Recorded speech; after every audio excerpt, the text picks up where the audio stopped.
Hello students, welcome back. आगे बढ़ते हैं अब इसमें।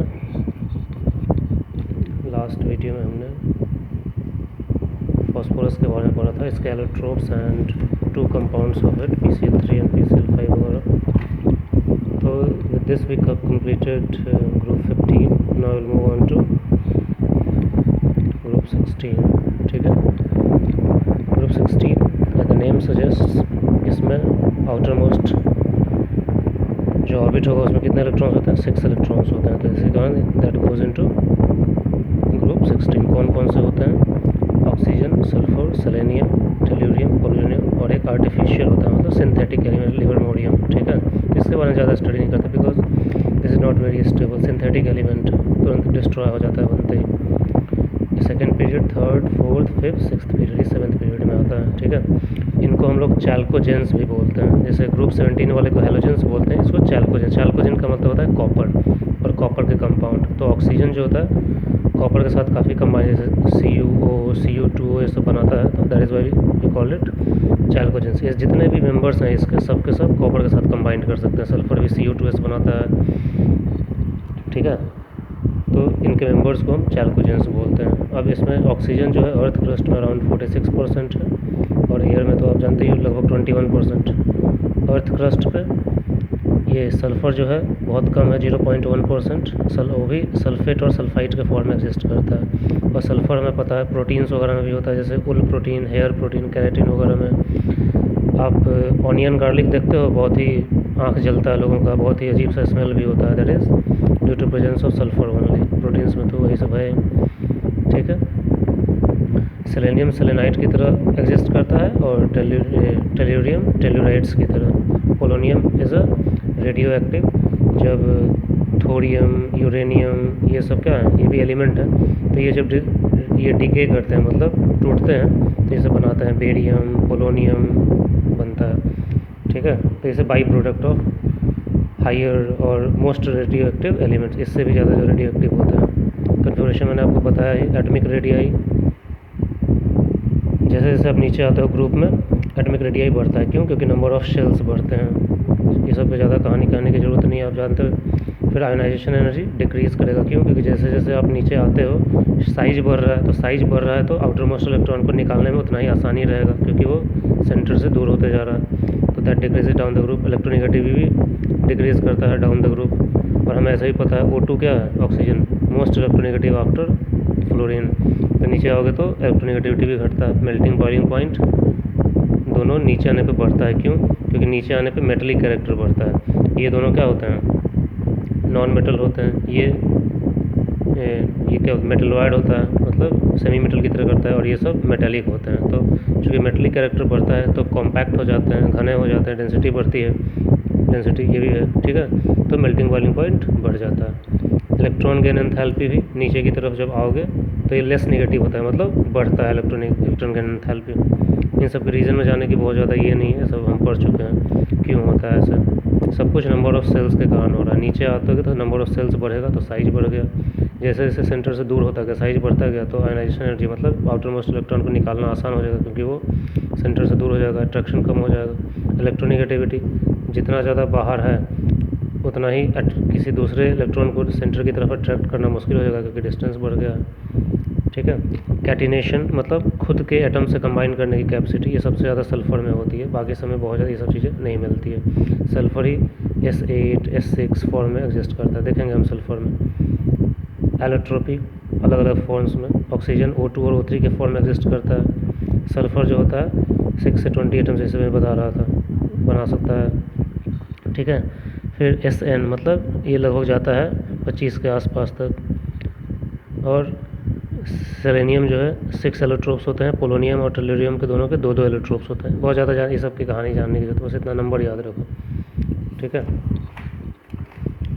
अब ये लोग जो ग्रुप 16 के मेंबर्स होते हैं, ये हाइड्रोजन के साथ कंबाइन करके क्या करते हैं? हाइड्राइड बनाते हैं। जैसे H2E टाइप का। E क्या है? कोई भी, ऑक्सीजन, सल्फ़र, सेलेनियम, टेल्यूरियम, जैसे H2O H2S ये सब बनता है ना। तो ये जैसे जैसे नीचे आओगे, नीचे की तरफ H2H, तो थर्मल स्टेबिलिटी घटती जाती है, मतलब अनस्टेबल होता जाता है हाइड्राइड। ऐसे H2O H2S H2SE, H2TE, तो ये नीचे आओगे तो थर्मल स्टेबिलिटी कम होती है, लेकिन एसिडिक कैरेक्टर भी क्या हो जाता है, एसिडिक कैरेक्टर बढ़ता रहता है, ठीक है। और रिड्यूसिंग नेचर भी बढ़ेगा, क्यों, मेटलिक कैरेक्टर बढ़ रहा है, मेटलिक कैरेक्टर बढ़ रहा है मतलब रिड्यूसिंग एजेंट वाली प्रॉपर्टी बढ़ती जाएगी। आपने पढ़ा है ना, alkali metals, alkaline earth metals क्या होते हैं, मेटल्स हैं तो उनका रिड्यूसिंग पावर ज़्यादा होता है, क्यों, क्योंकि मेटल्स इलेक्ट्रोपॉजिटिव होते हैं, इलेक्ट्रॉन्स को रिलीज कर, तो वही चीज़ यहाँ पे है। सिर्फ H2O जो होता है उसका कोई भी रिड्यूसिंग पावर नहीं होता है, लेकिन बाकी सब सल्फर से लेकर सल्फर, सेलेनियम, टेल्यूरियम बढ़ता जाता है रिड्यूसिंग पावर। हाइड्रोजन के साथ क्या बनाएंगे, इस तरीके से EX2, ठीक है। फ्लोरीन के साथ कैसे, ऑक्सीजन को कंबाइन OF2 बनता है, फिर O2F2 भी बनता है, ठीक है। फिर HCl4 बन सकता है, H2Cl2 भी बनता है, फिर ये हेक्साहेलाइड्स भी बनता है। तो इस तरीके से बनाते हैं लोग, मोस्टली यही होता है, ठीक है।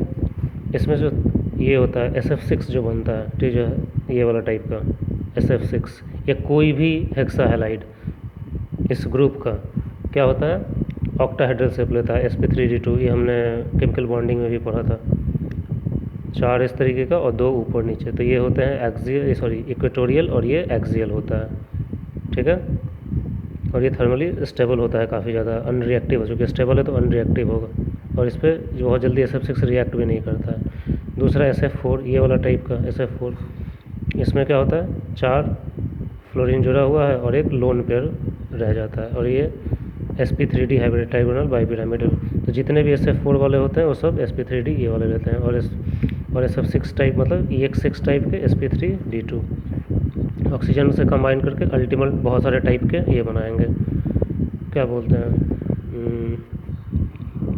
ऑक्साइड्स, जैसे कि SO2, SO3 ये सब बनता है। और ऑक्सीजन तो खुद के साथ कंबाइन कर, वो तो खुद इसी का मेंबर ही है, राइट, खुद इसी का मेंबर है, ऐसा तो है नहीं, O बनाएगा, O2 बनता है जनरली, राइट। और एसिडिक नेचर नीचे आने पे घटता जाता है ऑक्साइड्स का, क्योंकि मेटलिक कैरेक्टर बढ़ रहा है, तो जनरली एसिडिक से नीचे थोड़ा एम्फोटेरिक होगा, फिर थोड़ा बेसिक कैरेक्टर आ जाएगा, ठीक है। अब हमें ऑक्सीजन और सल्फ़र के बारे में पढ़ना है, फिर H2SO4 के बारे में पढ़ना है, O3 के बारे में पढ़ना है, वो जो मतलब कंपाउंड्स ऑफ ग्रुप 16। ऑक्सीजन को बनाने के लिए बहुत सारे मेथड है। सबसे पहले ये वाला मेथड, कैसे, ये हमने एक लास्ट वीडियो में, लास्ट नहीं मतलब 2-3 वीडियो पहले भी हमने ये चीज़ देखा था। This is the laboratory method, lab में बनाना हो तो, जैसे हम केमिस्ट्री का लैब वहाँ पे बनाना हो तो ये चीज़ करते हैं। KClO3 को डिकम्पोज किया जाता है, मैंगनीज डाइऑक्साइड क्या काम करता है, कैटलिस्ट की तरह, ठीक है, तो ये KCl और O2 बनेगा। फिर H2O2 को भी डिकम्पोजिशन कर दोगे प्लैटिनम पैलेडियम के, तो भी ऑक्सीजन रिलीज़ करता है। किसी भी ऑक्साइड को हीट करोगे तो मेटल और ऑक्सीजन बाहर निकल जाता है, वो भी एक तरीका है। वाटर का इलेक्ट्रोलिसिस कर दो, ये यूज किया जाता है, ये दोनों method. Fractional distillation of air, air में क्या है, बहुत सारे, ये नाइट्रोजन में भी मैंने बताया था, नाइट्रोजन का बॉइलिंग पॉइंट कितना होता है 70 और इसका 90, तो सबसे पहले हीट करना शुरू कर दो, नाइट्रोजन रिलीज़ होकर बाहर चल जाएगा, बचेगा वो क्या होगा, ऑक्सीजन होगा, तो लिक्विड ऑक्सीजन मिल जाएगा, बाद में उसको गैसियस फॉर्म में कन्वर्ट कर सकते हैं। तो ये दोनों मेथड जो होता है ऑक्सीजन का, दिस इज़ कमर्शियल और इंडस्ट्रियल मेथड। अभी देख रहे थे बहुत सारा ऑक्सीजन की ज़रूरत पड़ रही थी कोरोना के कारण, तो इस प्रोसेस से ही बनाया जाता है, कमर्शियल या इंडस्ट्रियल मेथड बोलते हैं इसे। और लैब में ये वाला मेथड ज़्यादातर यूज किया जाता है। पोटेशियम क्लोराइड को हीट करोगे तो डिकम्पोज कर जाएगा क्लोराइड में और ऑक्सीजन बाहर निकल जाएगा। उसी तरीके से नाइट्रेट, परमैंगनेट, डाइक्रोमेट, इन सब को भी हीट करोगे तो ऑक्सीजन रिलीज़ होता है, क्योंकि ऑक्सीजन कंपाउंड है, इसमें बहुत ज़्यादा कोई तोप चीज़ नहीं है समझने के लिए। हीट करोगे किसी भी ऑक्सीजन कंपाउंड को तो जनरली ऑक्सीजन रिलीज़ करेगा ही। प्रॉपर्टीज़, कलरलेस होता है, कोई स्मेल नहीं होता है, कोई टेस्ट नहीं होता है, स्लाइटली सॉल्युबल इन वाटर, एक लिमिट तक एक्सटेंड करता है, तभी तो ये जो कि ये एक्सटेंड, ये सब वाटर में थोड़ा सा घुल जाता है, तो पानी में जो एक्वाटिक एनिमल्स होते हैं, फिश वगैरह, उसी से सर्वाइव करते हैं। और फिश वगैरह क्या H2O ही बॉडी के अंदर लेते हैं और फिर उसको ब्रेक हो जाता है अपने आप ऑक्सीजन वगैरह में, क्योंकि एक लिमिट तक ही ऑक्सीजन पानी में डिजॉल्व होता है, लेकिन एक लिमिट तक ही, स्मॉल एक्सटेंट, ठीक है। 90 डिग्री पर लिक्विफाई हो सकता है, 90 केल्विन पर, 9 डिग्री पर नहीं, ठीक है। और लिक्विफाई होकर ये लगभग लाइट ब्लू कलर बनता है, और फिर वापस 55 केल्विन पे लाइट ब्लू कलर का सॉलिड में भी कन्वर्ट हो जाता है ब्लूइश। आप देखते हो गैस जलता है बोलता है तो ब्लूइश टाइप का फ्लेम देता है। हेवियर होता है, पैरामैग्नेटिक है। हाई बॉन्ड डिसोसिएशन एनर्जी होती है 494, मतलब ये वाली बॉन्ड डबल बॉन्ड होता है ना इसमें, तो ये बॉन्ड ब्रेक करना हाई बॉन्ड एनर्जी होती है। तो इसी कारण ऑक्सीजन के कंपाउंड्स वगैरह को रिएक्ट करवाना होता है रिएक्शन, तो थोड़े कुछ हद तक हीट करना पड़ता है तभी वो एक्टिव होता है। जनरली लेस रिएक्टिव है ये।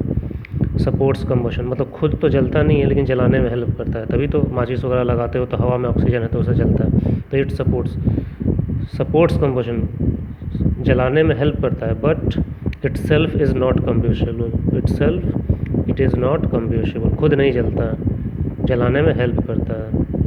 ध्यान रखना, ये इंपॉर्टेंट पॉइंट है। रिएक्शंस मेटल्स के साथ कई बार आप देख चुके हो ये सब। Na2O बना देगा, ठीक है। मैग्नीशियम के साथ MgO, कैल्शियम भी होता तो क्या बनाता, Ca+O2, CaO बनाता, दोनों एक ही मेंबर के एल्कलाइन अर्थ मेटल्स। कोई भी एल्कली मेटल्स जुड़ेगा पोटेशियम के साथ कर दोगे तो K2O बनाएगा। क्यों? क्योंकि इसकी वैलेंसी कितनी होती है, -2 होती है, तो इसको +2 के लिए 2 एटम चाहिए, और इसकी वैलेंसी तो +2 होती है और इसकी -2, तो इसका एक ही एटम यूज हुआ है, इन लोगों का 2 एटम यूज होता है, देख सकते हो आप, इसका एक ही हुआ। Fe ऑक्सीजन के साथ अलग अलग बनाता है, FeO बना सकता है, Fe2O3 बना होगा जब एक्सेस ऑक्सीजन दोगे तो, ठीक है। Fe प्लस एक्सेस O2 क्या बनाता है, Fe2O3, एल्यूमिनियम Al2O3 बनाता है। तो ये मेटल्स के साथ ऑक्साइड, उसी तरीके से नॉन मेटल्स के साथ भी सल्फर के साथ SO2, CO2, फास्फोरस के साथ P4O10, हाइड्रोजन के साथ वाटर, नाइट्रोजन ऑक्साइड, नाइट्रोजन के साथ और एक्सेस दोगे तो NO2 बना देता है। ऐसी कोई चीज़ नहीं है ये सब। फिर दूसरे कंपाउंड्स ये सब देख लो, ये तीनों के तीनों हाइड्रोकार्बन को जब जलाते हो ऑक्सीजन के साथ तो क्या बनाता है, CO2H2, यही तो हमारे गैसेस में यूज़ होता है जो LPG में यूज़ करते हैं, ये हाइड्रोकार्बन्स के साथ है। कंप्लीट कंबशन कर दोगे हाइड्रोकार्बन का, हाइड्रोकार्बन्स कंप्लीट कंबशन, तो हमेशा CO2H2, इनकम्प्लीट होगा तो कार्बन ब्लैक वगैरह बनता है, हमने डिस्कस किया था क्लास 11 में। हाइड्रोकार्बन्स कंप्लीट कंबशन, तो ये हमेशा दो ही चीज़ देते हैं। CO2H के कारण तो पॉल्यूशन नहीं होता, CO2 is not polluting, water is also not polluting. Ammonia के साथ रिएक्ट करवा दो तो NO और H2 ऑक्साइड में कन्वर्ट कर देगा, SO2 और O2 करोगे तो SO3 में एक और ऑक्सीजन जुड़ जाएगा। V2O5 ये यूज़ होता है कैटलिस्ट की तरफ, प्लैटिनम भी यूज़ कर सकते हैं, ये चैप्टर 5 में हमने पढ़ा है, ठीक है। हेट्रोजीनस और होमोजीनस कैटलिसिस में याद देखना, वहाँ पे HCl और O2 भी रिएक्ट करवाता है, COCl2 कैटलिस्ट की तरह काम करता है, H2 और Cl2, ये Cl2 गैस बनाने के लिए मेथड यूज़ होता है ये लैब में। सल्फाइड्स, ये रोस्टिंग प्रोसेस याद है, मेटलर्जी में यूज़ करते हैं रोस्टिंग प्रोसेस।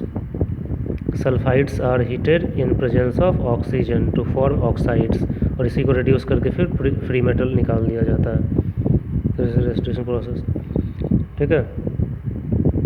लाइफ को सपोर्ट करता है, यूज़ में सपोर्ट्स कंबशन बताया ही है मैंने। आप देखते हो वेल्डिंग वगैरह होता है जलाने के, बहुत हम कभी देखना ये लोहे के दुकान पर रास्ते चलते कई बार देखे होंगे, वो एक इंस्ट्रूमेंट यूज़ करते हैं, उसे फायर निकलता है, उसी से वेल्डिंग करते हैं लोग, ये जो हम घर में ग्रिल वगैरह जो बनाते हैं वो यही सब फ्लेम होता है। ऑक्सी हाइड्रोजन, मतलब oxygen mixed with acetylene, oxygen mixed with hydrogen, क्योंकि ये जब मिक्स करते हैं तो बहुत हाई ये टेम्परेचर देता है समथिंग अराउंड 1500 केल्विन, और ये लगभग 2500 केल्विन देता है, तो काफ़ी हाई टेम्परेचर देता है, तो वेल्डिंग कटिंग ये सब हो सकता है इसके साथ। रॉकेट फ्यूल में हाइड्रोजन के साथ यूज़ होता है। फिर आप देखते हो कोल माइनिंग में, कोयला का जो खदान वगैरह होता है वहाँ पे पहाड़ की तरह कोयला होता है तो उसको तोड़ना पड़ता है, तो वहाँ पे भी ऑक्सीजन और चारकोल मतलब कार्बन को मिक्स किया जाता है, तो एक्सप्लोसिव की तरह काम करता है और वो कोयले का जो पहाड़ वगैरह होता है उसको तोड़ता है। ऑक्सीजन सिलेंडर्स तो देख ही लिए अभी कितनी प्रॉब्लम हुई थी, हॉस्पिटल्स वगैरह में यूज़ करते हैं, जो लोग माउंटेन पे जाते हैं वो भी रखते हैं, क्योंकि जैसे जैसे ऊपर जाते हैं एयर का प्रेशर घटता है, हाई एल्टीट्यूड वही चीज़, जब आप फ्लाई करते हो जैसे एयरप्लेन वगैरह में जाओगे तो वहाँ भी ऑक्सीजन अलग से रहता है इमरजेंसी के लिए। फिर manufacturing of oxygen compounds, hydrogen, phenol, sulphuric acid, nitric acid, इन सब में यूज़ होता है, ठीक है। अब हमने देखा है कि ऑक्सीजन है तो कंबाइन करता है तो क्या ऑक्साइड्स वगैरह बना रहा है, तो जो ऑक्साइड्स वगैरह होते हैं इन सब 2-3 टाइप के होते हैं। जैसे एसिडिक ऑक्साइड होता है, कब बनता है, जब वाटर ये नॉन मेटल का ऑक्साइड वाटर के साथ मिक्स होता है तो जनरली क्या बनाता है, एसिडिक ऑक्साइड बनाता है, जैसे CO2 H2 के साथ H2CO3, इसको क्या बोलते हैं, कार्बोनिक एसिड। ठीक है, N2O5 के साथ नाइट्रिक एसिड, SO3 के साथ सल्फ्यूरिक एसिड। तो नॉन मेटल का ऑक्साइड जब वाटर के साथ मिक्स होता है तो एसिड्स बनाता है। ये क्या है, फॉस्फोरिक एसिड, और ये Cl2O7 पर क्लोरिक एसिड। तो ये सब चूँकि ये वाटर के साथ मिक्स होता है तो एसिड बनाता है, तो ये सारे के सारे एसिडिक ऑक्साइड कहलाते हैं। उसी तरीके से बेसिक ऑक्साइड, मेटल का जो ऑक्साइड होता है वो क्या होता है, बेसिक होता है। लेकिन ऐसा नहीं है कि कुछ मेटल के ऑक्साइड्स एसिडिक नहीं हो सकते हैं। जैसे खुद इसी का मेंबर देख लो, टेल्यूरियम, याद है यहाँ पे, देखो हमने क्या बोला, एसिडिक कैरेक्टर टेल्यूरियम का बहुत ज़्यादा होता है। तो मेटल का भी ऑक्साइड कुछ कुछ एसिडिक हो सकता है। सम मेटल ऑक्साइड, सम इसी ग्रुप का ही मेंबर है। इस some metal oxides can be acidic, oxides can be acidic, जैसे H2TE, सॉरी TeO2, ये सब। लेकिन ये मेटल का ऑक्साइड्स है, जैसे sodium oxide, calcium oxide water के साथ मिलकर तो NaOH बनाता है, COH बनाता है, ये सब बेसिक होते हैं। वही बेरियम का भी बेरियम हाइड्रोक्साइड। कुछ वो होते हैं जो एसिडिक भी होते हैं, बेसिक, दोनों नेचर शो करते हैं, मतलब एम्फोटेरिक, कई बार ये भी हम पढ़ चुके हैं, जैसे एल्यूमिनियम का ऑक्साइड, जिंक का ऑक्साइड, और भी होते हैं, सिलिकॉन का, लेड का, टीन का। ठीक है, जैसे Al2O3 जब HCl के साथ रिएक्ट कर रहा है तो ये एसिडिक है, तो ये खुद बेस की तरह काम कर रहा है। फिर वही Al2O3 जब बेस के साथ रिएक्ट कर रहा है तो ये बेस है, तो यहाँ पे एसिड की तरह काम, ये एसिड के साथ रिएक्ट किया तो एल्यूमिनियम क्लोराइड बना HCl, और NaOH के साथ रिएक्ट किया, जिसको क्या बोलते हैं, सोडियम एल्यूमिनेट, सोडियम एल्यूमिनेट। उसी तरीके से जिंक HCl के साथ जिंक क्लोराइड, और जिंक ऑक्साइड को जब बेस के साथ सोडियम हाइड्रोक्साइड किए तो ये बना Na2ZnO2, इसको क्या बोलते हैं, सोडियम जिंकेट। ये एसिडिक बेसिक दोनों नेचर शो कर रहा है। जब एसिड के साथ रिएक्ट कर रहा है तो खुद बेस, जब बेस के साथ रिएक्ट कर रहा है तो खुद एसिड बन जाता है। और कुछ ऐसे भी ऑक्साइड्स होते हैं न्यूट्रल होते हैं, न एसिड बनाते हैं न बेस बनाते हैं, वाटर के साथ मिक्स करोगे तो, जैसे nitric oxide, carbon monoxide, nitrous oxide. और पीरियड्स में जब आप इधर से जाते हो इस तरफ तो यहाँ पे क्या होता है, मेटल्स होते हैं, यहाँ पे सेमी मेटल्स होते हैं, मेटलॉइड्स, और यहाँ पे नॉन मेटल्स होते हैं। तो मेटल का ऑक्साइड क्या होता है, बेसिक होता है, हमने अभी पढ़ा, और नॉन मेटल का ऑक्साइड एसिडिक होता है। तो जब इधर की तरफ जाता है पीरियड में लेफ़्ट टू राइट तो एसिडिक कैरेक्टर बढ़ता है, बेसिक से एम्फोटेरिक हो जाएगा, एम्फोटेरिक से फिर एसिडिक कैरेक्टर बढ़ता है। ये आप समझ सकते हो, हमने देखा है नॉन मेटल के साथ, क्योंकि इधर एक्सट्रीम राइट पे क्या है, नॉन मेटल्स ज़्यादा होते हैं, oxygen, sulphur, fluorine, chlorine, bromine, ये सब नॉन मेटल है, तो इनका ऑक्साइड्स एसिडिक नेचर शो करता है। ठीक है, अभी ख़त्म हो गया, दूसरे कॉपी में है।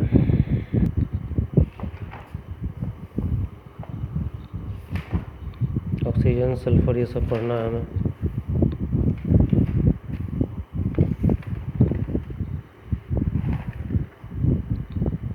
सॉरी, एक ओजोन पढ़ा देता हूँ, फिर सल्फ़र दूसरे वीडियो में बनाएंगे, क्योंकि सल्फ़र वाला पूरा नोट्स लिखा नहीं है अभी। सल्फ़र डाइऑक्साइड लिखा है मैंने, और H2SO4 I have to right. दूसरे में बनाऊंगा तो सही रहेगा, एक साथ सल्फ़र का सारा रहेगा, अदरवाइज़ अलग अलग वीडियोज़ में हो जाएगा। Let me just complete this ozone.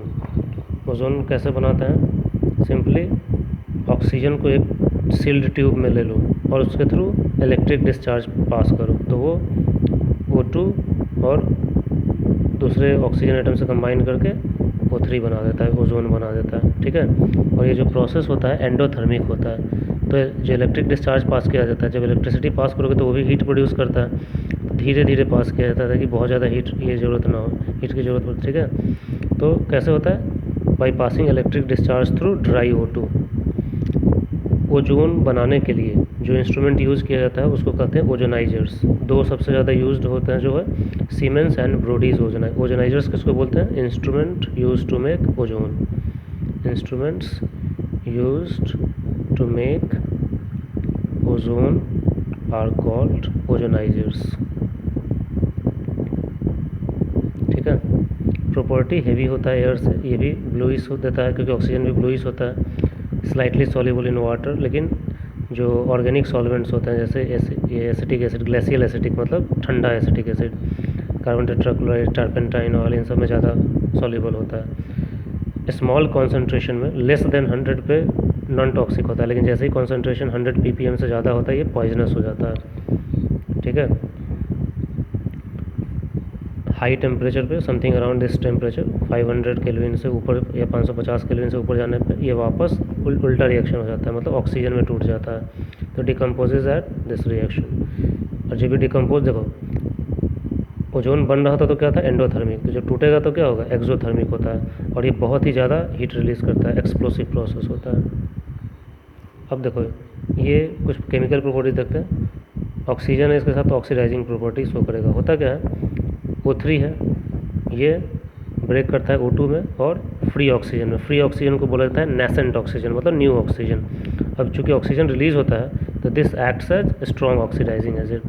ठीक है, acts as strong oxidising agent, मतलब कि ओजोन ही ऑक्सीडाइजिंग एजेंट की तरह काम कर सकता है। जैसे देखो मेटल के साथ किए तो ऑक्साइड बना दिया और ऑक्सीजन फ्री हो गया, यही वाला रिएक्शन हो रहा है। होता क्या है, O3 O2 और O में बिक गया और O जो है जाके जुड़ जाता है इन लोगों के साथ और O2 रिलीज़ हो गया ये वाला। फिर फॉस्फोरस वगैरह के साथ एसिड बनाता है H3PO4, सल्फर के साथ H2SO4, I2 के साथ HiO3 और आयोडिक एसिड। फिर आर्सेनिक के साथ भी H3ASO4 बनाता है, सल्फर PbSO4,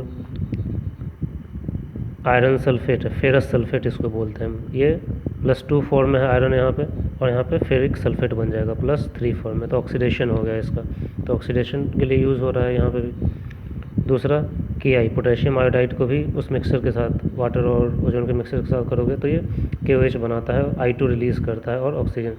ये जो मेथड है reaction of ozone with Ki मतलब potassium iodide is use to titration का मतलब है, एक दिन मैं आप लोगों को बता रहा था अमाउंट नोटिस करने का, मतलब कितना ओजोन यूज हुआ है, कितना आयोडीन रिलीज़ हुआ है, उसके अमाउंट से पता लग। इस इक्वेशन को बैलेंस कर लोगे, ठीक है, बैलेंस करने के बाद लैब में हम देख लेंगे कि कोई रिएक्शन हुआ तो देखेंगे कितना आयोडीन रिलीज़ हुआ है। कितना आयोडीन रिलीज़ होगा हम उससे हम बता सकते हैं कि कितना ओजोन यूज हुआ है। यही टाइट्रेशन प्रोसेस कराता है। क्यों? क्योंकि जब बैलेंस करोगे तो उसके हिसाब से ये चीज़ें होंगी ना। जैसे मान लो एक रिएक्शन समझाऊँ मैं, 2H2 + O2 क्या बनाता है 2H2O।